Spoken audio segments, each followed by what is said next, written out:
Today, we're going to be continuing in Matthew as we go along with Jesus on this ministry journey of his and on this miracle mile. We're looking at the passage in Matthew chapter 9 and verses 14 through 26. But I'm just going to read a little part of that to help set this up for us today. I'm going to begin in verse 18.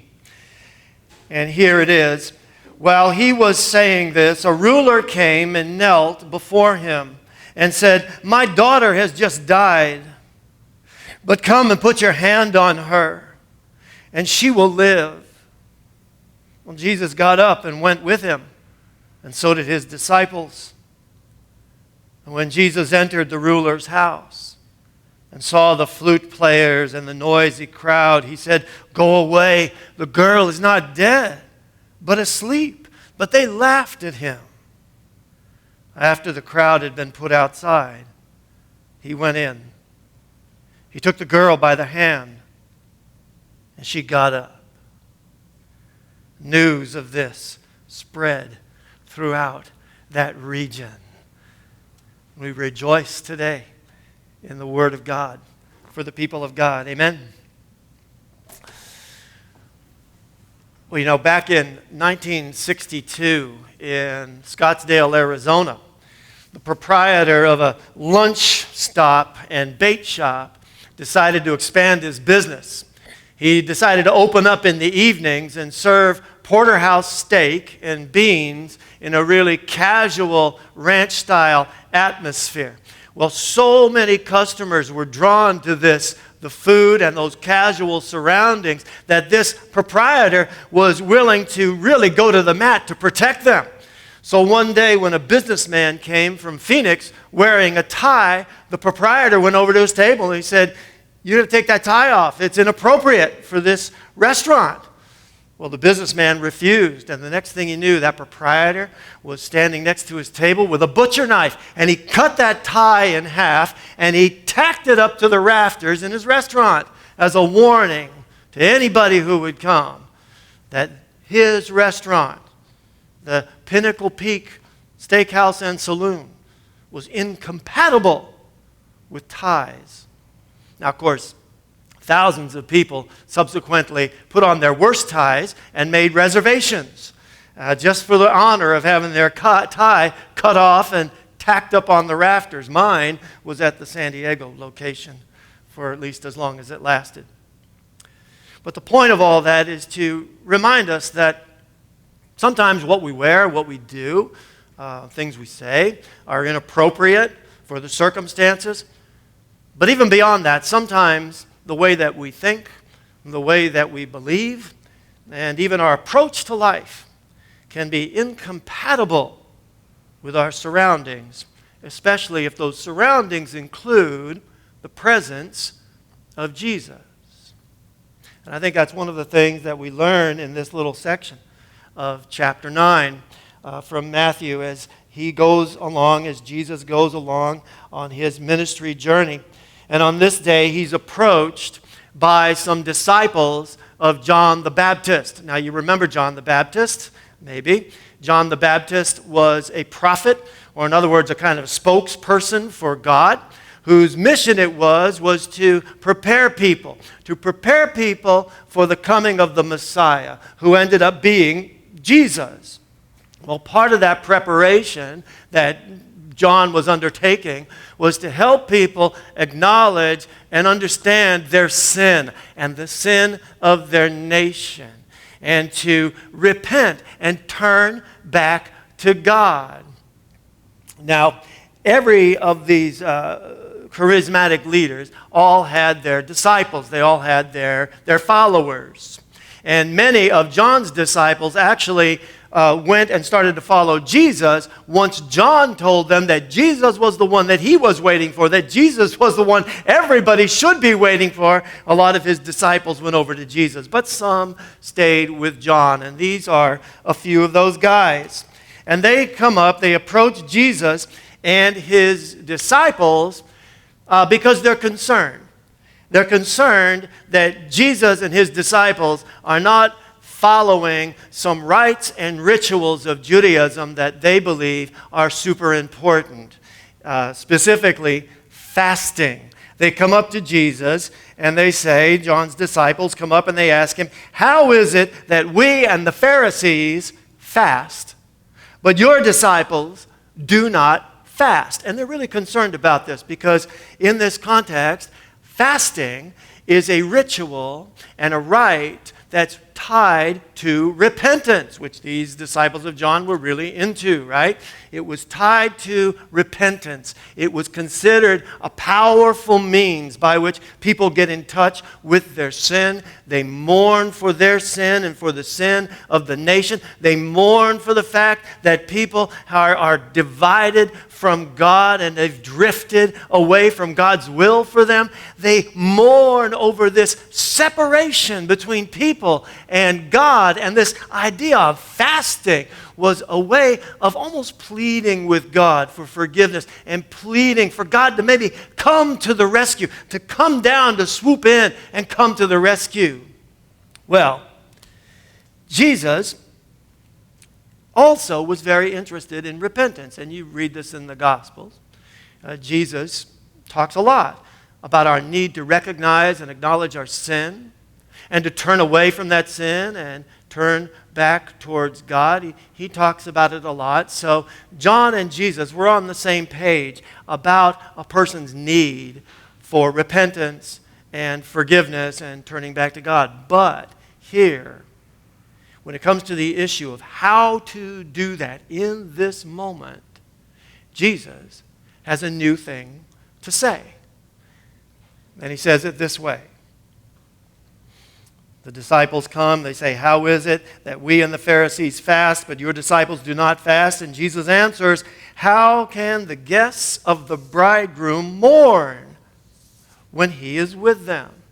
In other words, he's painting this picture of a wedding and how it is that once the bride and the groom maybe drive away and the band is torn down and the empties are all thrown away, then the guests and the parents and everybody might have a moment of sadness. They might have a moment of, oh man, I missed this already kind of thing. They might have this moment of mourning for that good time that they just had. But as long as the bride and groom are there, as long as the party is going, as long as the groomsmen and the bridesmaids and the parents are dancing, it's a time for celebration. So what Jesus is saying here is, look, my disciples are not mourning right now for the separation between themselves and God because they don't feel that God is all that far away. In fact, they believe that God is very, very near because Jesus is here. Jesus is present with them. So if anything, now is the time for celebrating. Now is the time for rejoicing. Now is the time to revel in the miracle of the moment that God has bridged the gap between heaven and earth in Jesus. And that even though there are reasons to repent, and rightly so, still, Jesus says there's a lot of reason to rejoice. For one thing, reconciliation and forgiveness are at hand because Jesus is at hand. Jesus is present. So these old rituals, these old rites, this old religion is suddenly not compatible with the moment. Not compatible with Jesus' new way. He goes at it a different way. After that, he says, look, it's a little bit like this. No one sews a patch from an unshrunk cloth onto an old garment. For the patch will pull away from the garment, making the tear worse. Now, I can personally attest to this because I grew up in the 70s, long before you could actually buy ripped and torn and worn jeans right off the rack. We had to wear out our own clothes, and then we had to put our own patches on. And this is absolutely true. If you ever did it, you could take a patch of really beautiful, strong, and bright material and put it on an old pair of jeans. And if you sewed it to that worn out, that thin cloth, when you washed it, sure enough, that would shrink. That patch would shrink and pull away from that part of your jeans and make a new hole. So what Jesus is saying here, look, you can't mix the two things. You can't mix his new way of life, his new way of living with old habits, old fears, old doubts. They're just not compatible. Jesus wants to replace the whole thing, whole cloth. He wants to replace us, whole thing, whole cloth, and make us new. And that goes for the way that we look at our past and our regrets and our shame, as we talked about last week. But it also goes to how we approach life today. Now, we're living in some pretty crazy times, right? We're dealing with a pandemic. There's no cure for it. There's no vaccine for it. Nobody really knows how this thing is going to run itself out.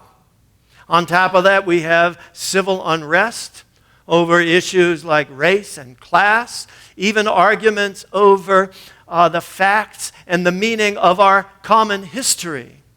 We have Supreme Court cases that are addressing issues of constitutional law, but also issues like what it means to be a man or a woman or other.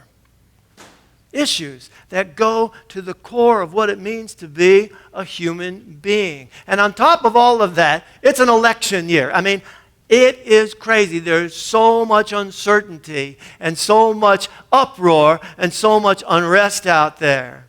But listen, what Jesus wants us to know is that even in the midst of all of that, he's asking us to do, his followers to do, an amazing thing. To acknowledge what is going on, to not run away or hide from what's going on, but to go on with confidence and with hope and with the assurance that Jesus is with us in this moment. He is present. So look, even as a church, even as a people, even as we wrestle with issues like racism, acknowledging the deep evil that is there. And you know, from a Christian point of view, I think it is one of the deepest, most demonic evils. Because for one thing, it denies a fundamental precept of those of us who believe in God, that God created all human beings in his image, all human beings. And actually, looking at Scripture, most people believe if you go back far enough, we all have a common parent, a common set of parents. So when we hate another person, just hate another person, we're going down a slippery slope of sin, the sin of Cain, who killed his brother Abel. Yeah, it's that serious. But listen, even as we wrestle with racism in our own hearts and in our culture, we wrestle in joy. We wrestle celebrating the true fact that Jesus is wrestling right alongside us. Jesus is present as we deal with issues like this illness that's out there. And heck, everything, all of the unrest and the moral confusion. As we wrestle with all of those issues that we can spin off into and really begin to worry about, as we wrestle with them, acknowledging that the root of every single one of those things is individual sin, absolutely, that worms its way into systems, worms its way into government, manifests itself in the world. Yes, we acknowledge that. But we acknowledge it knowing that we wrestle with these issues with God, with Jesus present with us.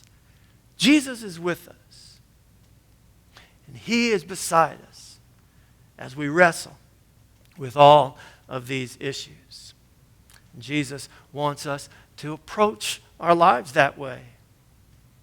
and to do so in a whole cloth kind of way, as whole cloth Christians, knowing that He is with us, He's beside us. He wants us to be like a new, brand new garment, like a brand new set of threads, beautiful, strong, confident, in the face of anything. He wants us to be like His new wine. And He says so. He says, "Neither do men pour new wine into old wineskins. For if they do, the skins will burst, and the wine will run out, and the wineskins will be ruined." The reason he says this is wine, this new wine he's talking about, it's fermenting. It's effervescent. It's alive. And if you put that into old wineskins that are brittle and hard, it'll bust through. It's just not compatible. This living wine is not compatible with an old wineskin. And it's the same thing for us. His life, Jesus' life, is effervescent and full of joy. And listen, it's not compatible with a heart that is small and mean, and a heart that's brittle and worn. No, Jesus wants us to be like new wineskins, to contain His joy, His effervescent joy. And listen, His wine, His life, His living life in us actually changes who we are. It changes that wineskin when we are open to it. We need to be those kinds of people that are supple and seeking, open to change. Well, as Jesus says these things, almost on cue, almost as if to prove His point, a man comes and kneels down in front of Him and says the worst thing, the most tragic thing I think a father could say: "My daughter has died. My daughter has died." But listen to his faith. "I believe that if you were to touch her, lay your hand on her, she would live again." Well, Jesus and His disciples go to this man's house, and Jesus walks in, and listen, there's all of the doubters there. There's all of the mourners. There's all of those who can't see a way forward, cannot see a miracle if it were to bite them on the nose. And they laugh at Jesus and they mock Him when He says, "No, this is inappropriate, your mourning. Things are going to change any second now." But Jesus puts them out of the house, and He goes and He reaches out and He touches that girl's hand, and she gets up. He lifts her up into new life. He proves that hope and victory and new life are compatible with the presence of Jesus. So listen, is Jesus present in your life today? Is Jesus present always, every minute in my life today? Are we whole cloth Christians? Are we people who can really be and experience the joy and effervescence of Jesus' new life and let it be contained in our hearts? I hope so. Well, next week, we're going to be continuing on in Matthew on this ministry journey with Jesus.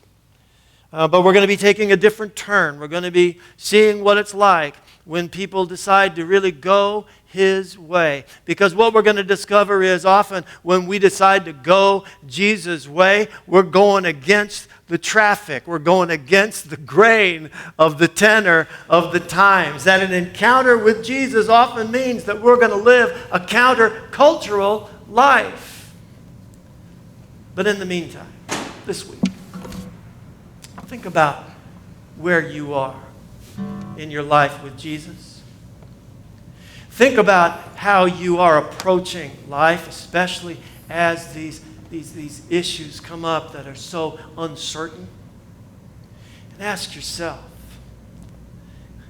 is what I'm doing, is what I'm living, is what I'm thinking, is the way I'm approaching life compatible with the love and the victory and the new life that comes with Jesus?